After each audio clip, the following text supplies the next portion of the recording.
તાલુકા સેવા સદન ખાતે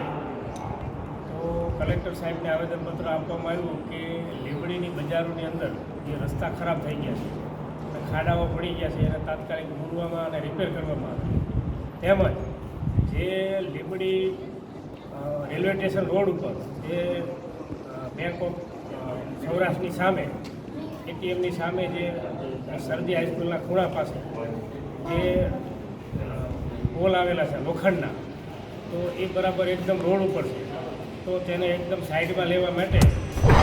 આવેદનપત્ર આપવામાં આવ્યું છે કે તાત્કાલિક 10 દિવસની અંદર પૂર્ણ કરવામાં આવે એવી અમારી માગણી છે.